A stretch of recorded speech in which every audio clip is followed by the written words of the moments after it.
Welcome to Creating Success in the Mess, where we talk about just that, creating success in the mess of this thing we call life. We're your hosts, Corey and Whitney, a husband and wife team that does life and business together.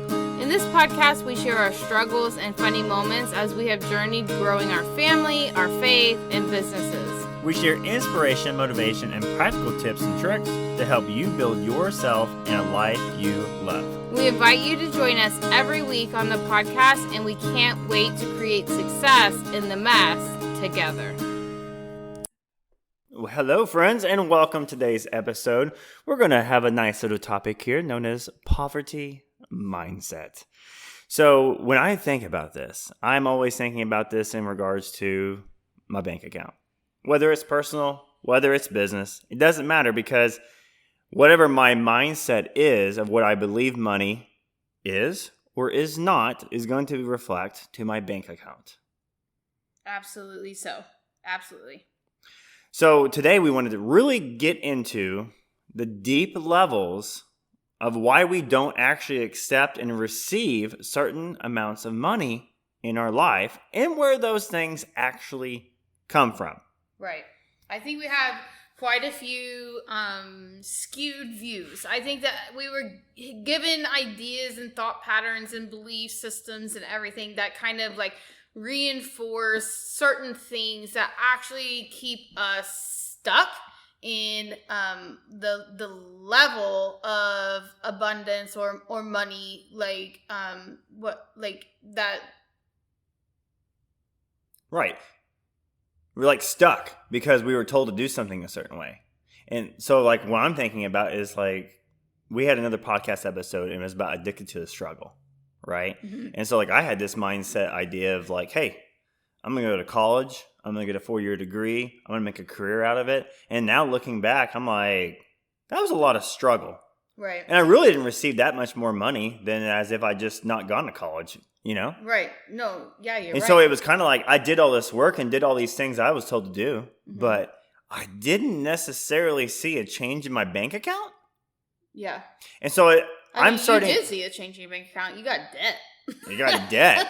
I mean, yeah, it's like actually, you know, I have multiple accounts and most of them are more negative than positive. Yeah, changing your bank account was negative. Right. And it was kind of like, okay, well, why?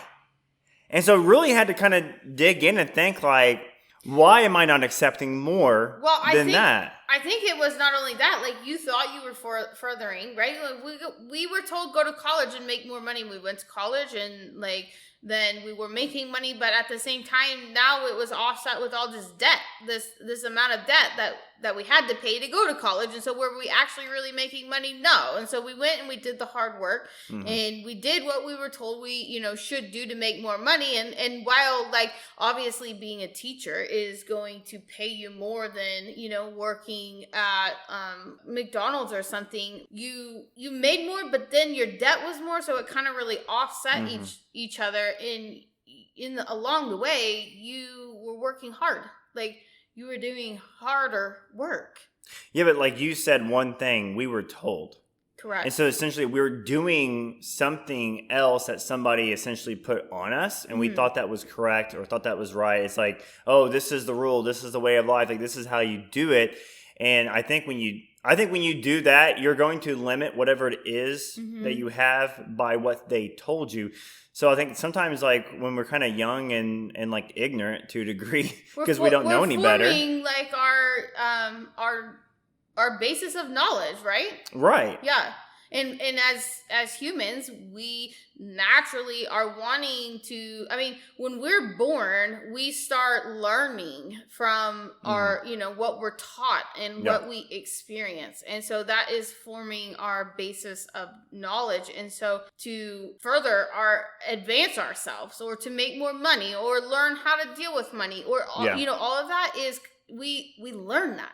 We learn that from somewhere, right. from something, from, someone, yeah. That is where it comes from. Yeah. We've learned it. Like we picked up hearing people say like, I was born poor, I'm gonna die poor. We pick up hearing things like, hard work. You got to work hard to get money. Like, you got to be, you got to do really good whenever you're working hard. Those things are what, and then we watch people, right? We've watched all these, like, our parents and our grandparents and our aunts and our uncles, all these teachers, all these people in our life as we've grown. We've watched what they do, and then we hear what they say, and that formulates our basis of understanding of what poverty is, what abundance is, what wealth is, what money is. Like, all of that is formulated, and it all comes from our experience in life, having seen and heard. Yeah. So our first part of trying to understand poverty mindset is we first have to ask the question, how do we get stuck here? So, like, in my personal story, like, I grew up in a household who, I mean, realistically, looking at the numbers, did not have enough money. It was very true. But some of the things I heard, I did hear that thing. Like, my father always said, like, born poor, gonna die poor. And that, like, when you hear that as a kid, it's as if, like, well, how I'm living now is how I'm gonna live the rest of my life. And you start thinking that that's the truth because, I mean, you don't know any better. Like, the adult that's in charge of you is telling you these things.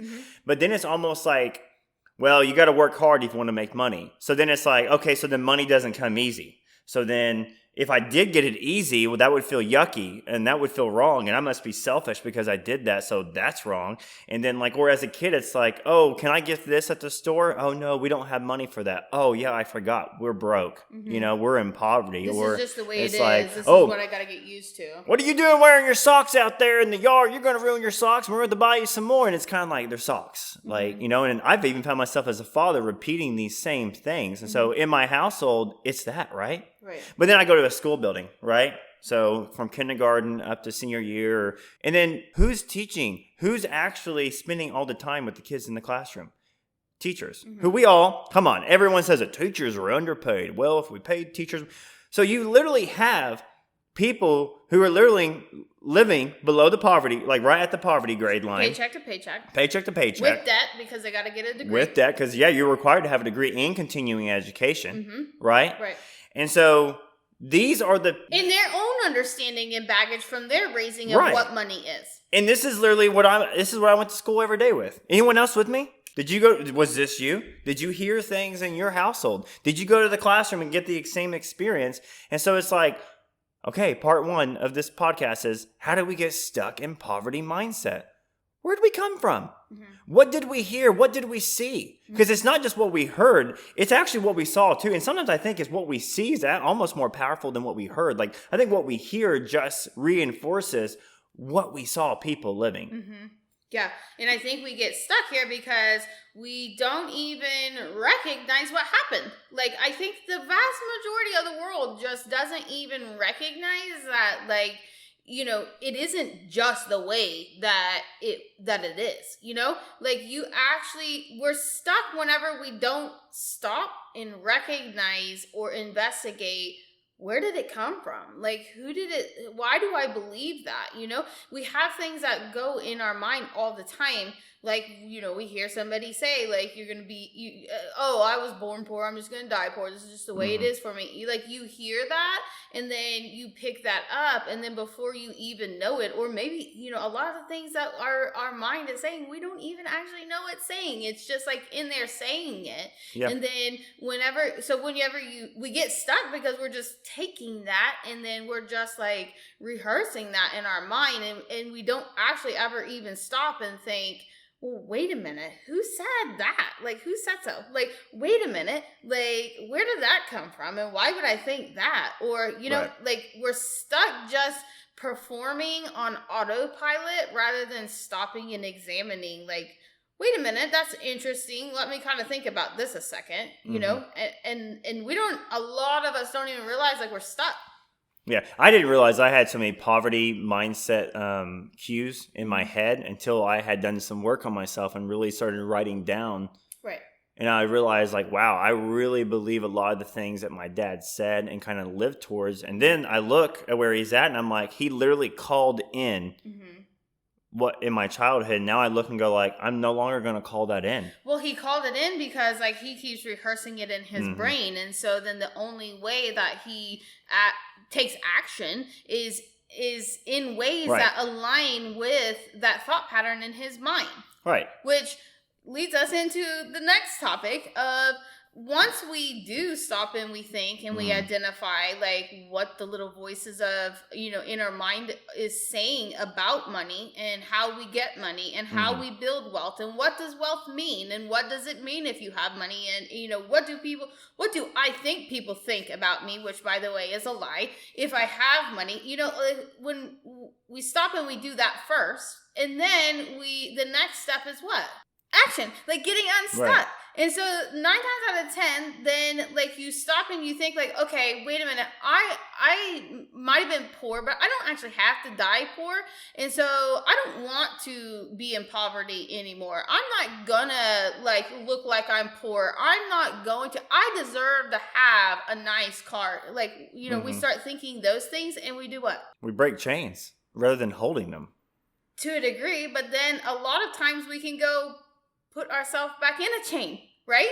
So like we identify like, I don't have to die poor. Like, okay, I'm not going to be poverty. And we keep it really like basic, right? A lot of times poverty, we initially want to correlate with a dollar amount, right? And how, our brain starts thinking like, okay, well then how can I make more money? Which is great. Like, how can I make more money is great. If you're coming to that from a point of like, how can I make more money? Well, that could actually just be reinforcing that underlying voice in your head, that belief system that you have of hard work. Yeah. Here's a different way I think. I just kind of got this. Like, maybe we're looking at poverty, the word itself, as the wrong thing. Maybe because like when we think of poverty, I think 99% of us are thinking money, right? Like a poverty level, economically. What if poverty actually has nothing to do with money? And the reason why money actually doesn't come is because money doesn't come because it doesn't have anything to do with money.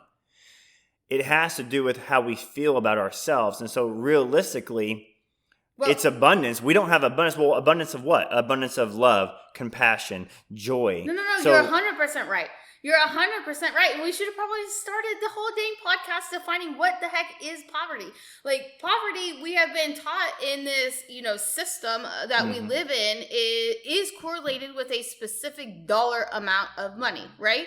Like, you're either poverty, middle class, wealthy, like the structure, the class system of the percentages, lower 5, upper 5. Oh, you're below you're in the poverty level. You're below the norm, like whatever. Like, so we do all think that poverty is a dollar bill amount, but I think that it would be easier and better if we looked at poverty as a not dollar amount, but rather a limited amount, a limited amount of dollars, a limited amount of belief, a limited amount of self-worth, a limited amount of, like, there's a limit. There's a low limit on whatever it is the thing. And that, I think that is a better definition of poverty than the way that our brain has been trained to think of it as a specific dollar amount. Yeah.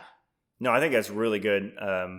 Yeah, maybe we should have started the podcast like that. And you know what? We didn't. And maybe you heard the blurb that we said, hey, we're going to take poverty and remove the money part of it. And maybe that's what got you interested in this, regardless of what it is.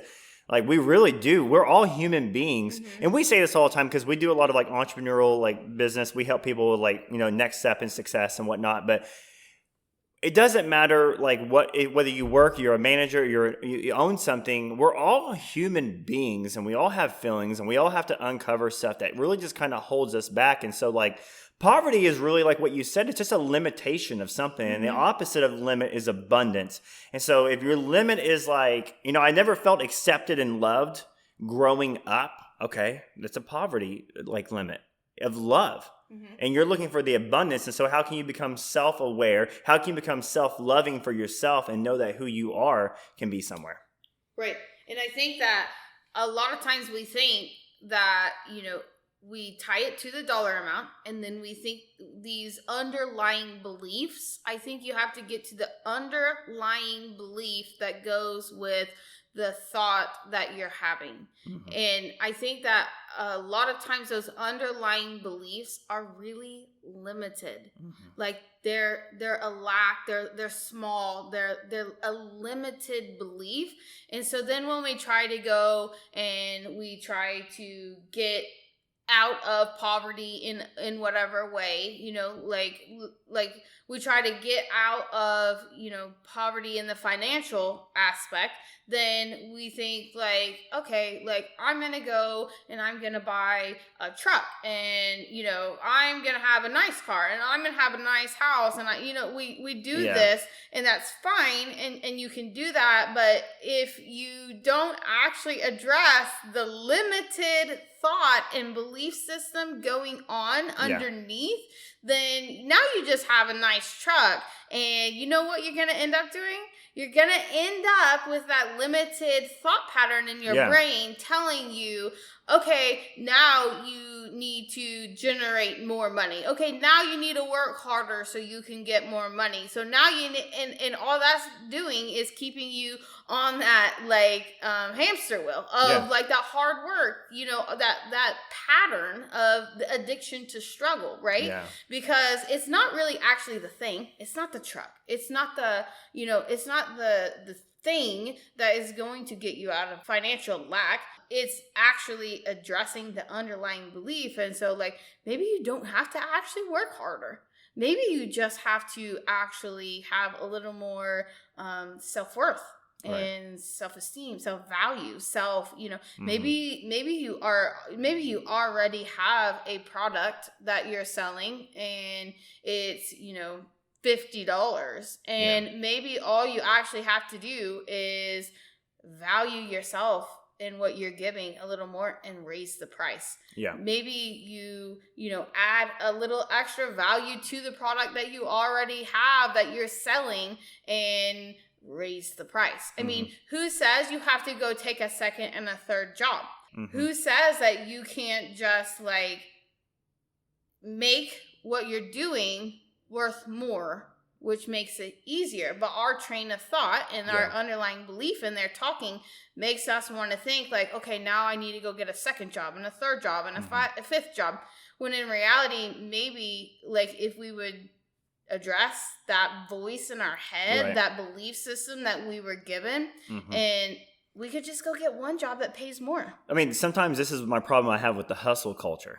And I understand, like, we know it's true. When you start a business, there's a lot of sacrifice, and you can have 5 years of sacrifice or 50 years of struggle. It's your choice. And starting a business isn't easy. Okay. And anyone who's been in business that's listening, you know this. If you're going to start one, you got to know this. But just going and getting hustle jobs, I mean, it's like, oh, I got a new truck, but now I need to pay for it. Suddenly go Uber 4 days a week. I mean, that's not fun. Like, that's not fun at all. But I feel like someone right now is listening and going, if I can figure out my self-worth, my self-love, I can walk to my boss's office and say, I need a raise. You're going to give me a raise. I mean, you're not going to say it like that. But in your mind, you're like, no, they're going to give me a raise. And so you don't have to do more work. You can get a higher value for what you already do.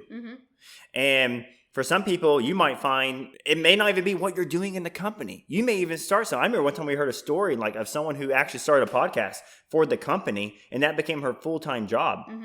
And it was kind of like, you may just get an idea, but it leads you into something else. You may get laid off and something better comes along. But once you address the mindset, because here's the thing, more money isn't going to fix the mindset issues you had from your childhood. No. It's not going to fix it. You have to. You have to be able to release the inner person inside of you that is dealing with the lack, dealing with the limitations.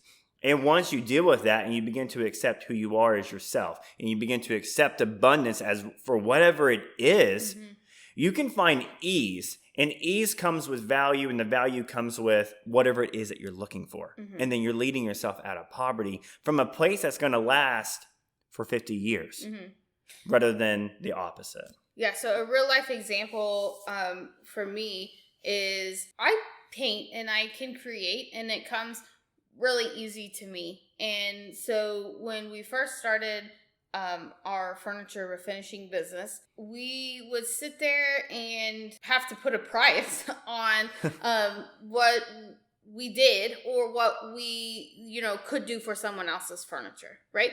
And so at first we priced it low because we didn't actually value what it was that we were doing, because we just felt like it was easy and it was, not hard, and it was not like life changing, and it wasn't, we had all of these self-worth, like self-value talk going on in our mind. And one time somebody told us, like, do you know that I can't do this myself? I truly, genuinely appreciate and value the work that you do, and you need to charge more for that. Mm-hmm.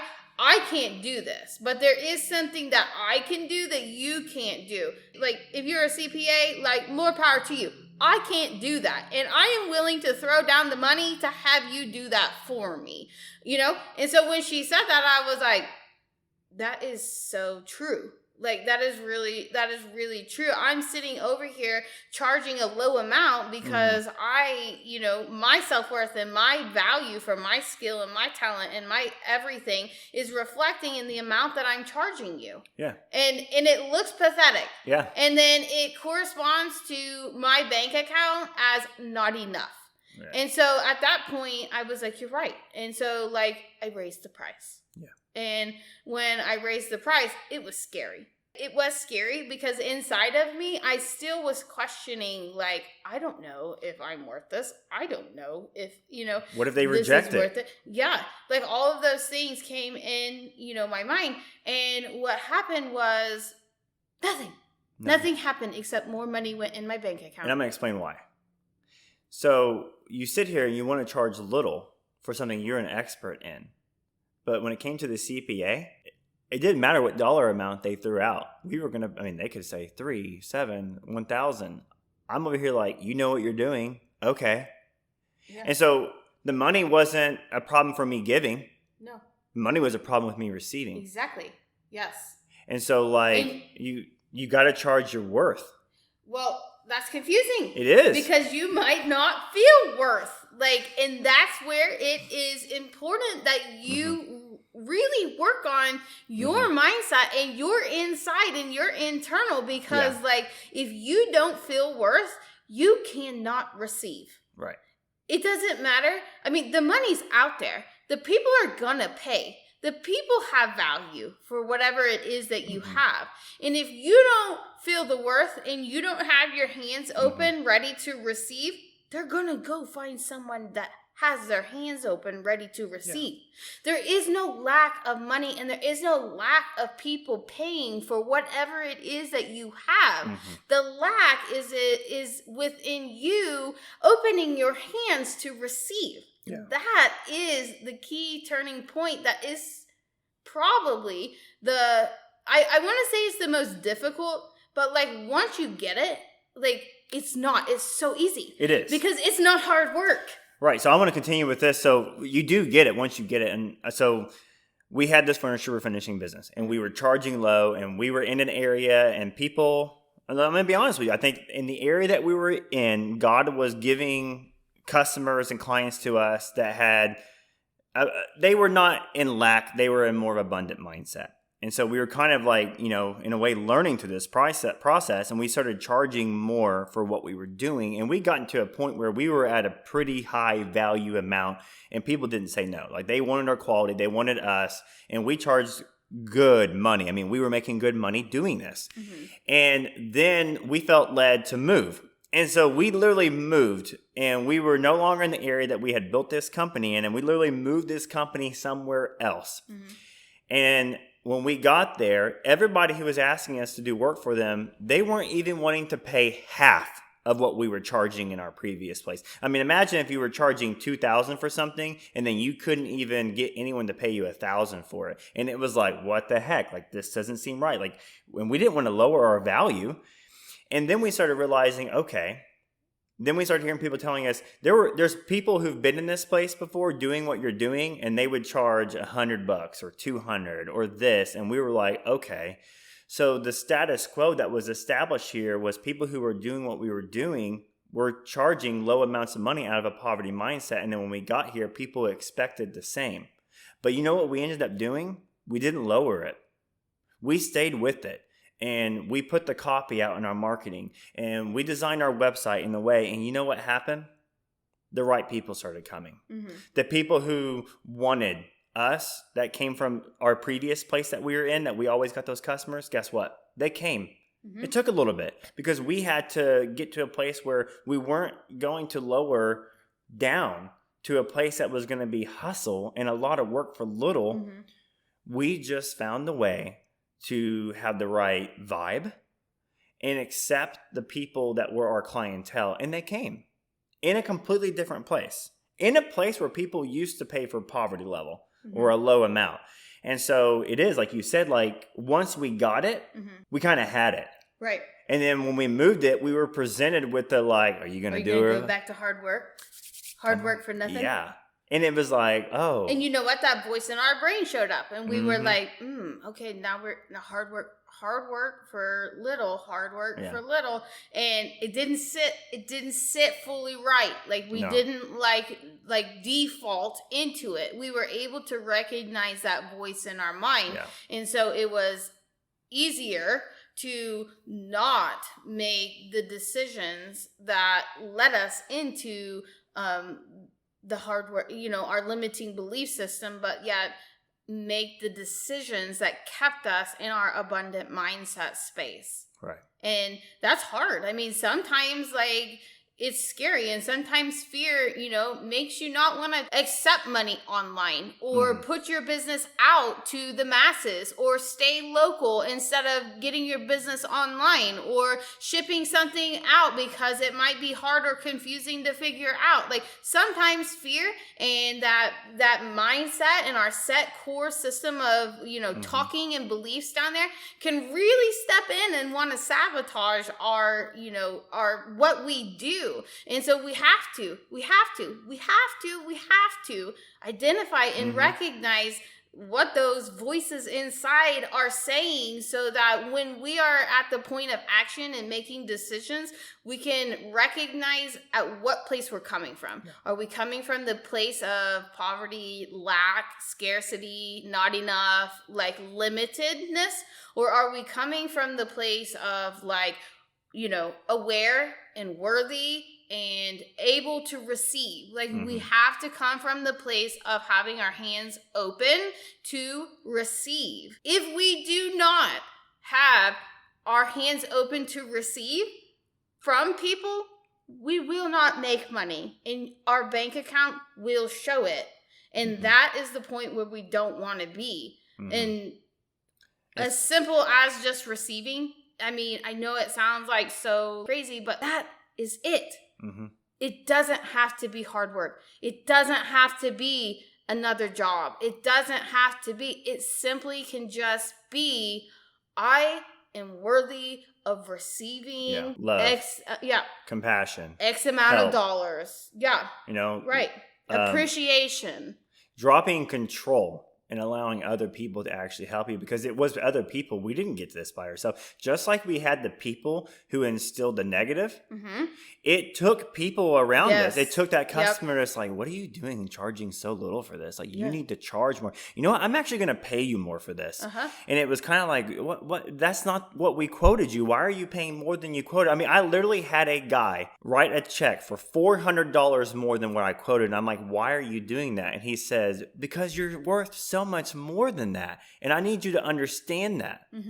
He says, you could have charged twice what you offered to me, and I would have paid it because you do good things, and I'm paying for good. Right.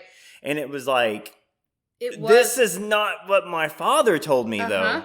Right. What are you talking about? Right. We had to have people. Yeah.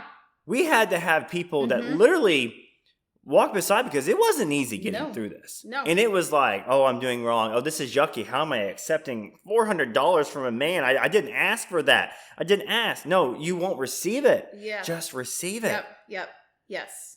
And it's even to the point where I would go to people's house, like, oh, you want a bottle of water? Oh, no, I don't want that. And I had to get to a point where it was like, Do you know how awkward it is when you offer a bottle of water to someone? They're like, no. And you're like, oh, I'm sorry I even asked. I shouldn't have even offered a bottle of water. And I got to a point where, like, every time they asked. Opposed to, like, if they offered you a bottle of water. Yeah. And, like, let's just say you made cookies and you had somebody come and you offered them a cookie that you made and they ate it and they were like, this is so good. Thank you so much. Mm-hmm. And so there was a giver and a receiver and everyone Right. feels good. If you make cookies and then they don't eat any, you're like, I made cookies and they didn't even eat it, right? The feeling afterwards is like, not that good. So if you would just receive, you're giving somebody the opportunity to give, and then everybody feels better. Yeah. Yeah.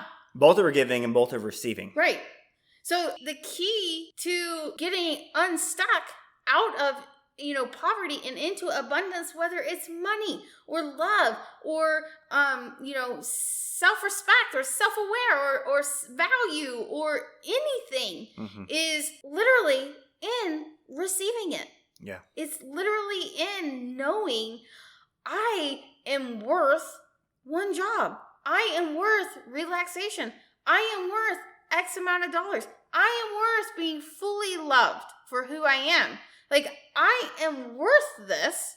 And once you define your worth, then you're ready to receive and you start making decisions and you start taking actions from your place of worth, right, instead of your place of limitedness. Right.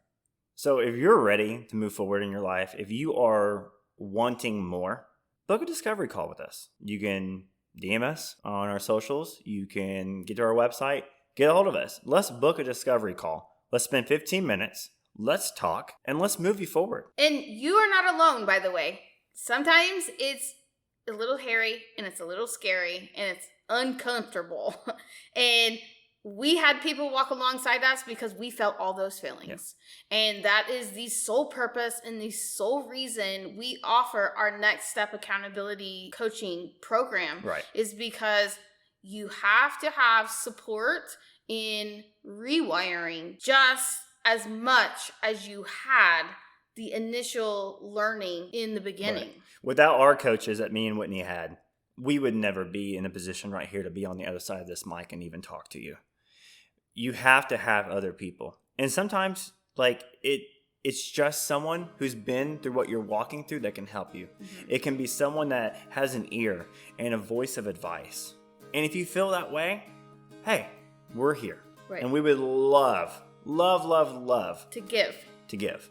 Because just like our coaches gave to us, it is literally our duty to have to give forward. And that's how we change a world. That's how we change everything we've been taught that we all know is just wrong. Right. And this might be your first step toward receiving. Let's start growing in abundance. Thank you so much for listening. We know that we all get busy trying to do life, and our hope is that we can find ways to implement time and space to create a life we love living every day on our terms, right in the middle of all the messes of life. We hope that you've been inspired and our conversation will help you in some way, and it would be so amazing if you share this conversation with somebody that you think would really benefit from hearing it. You can text someone the link, or you can share it via email or on your social media pages. And please, we would love for you to leave us a review on whatever platform you're listening on, because it helps us so much. The more reviews we have, the more people that will find our show, and our ultimate goal is for everyone to feel inspired, to find ways to create their own success right in the middle of all the mess. And no, they are not alone in doing so. And finally, we'd love for you to join our weekly email list so that we can connect on a deeper level and you can always be in the know of our new release events and opportunities.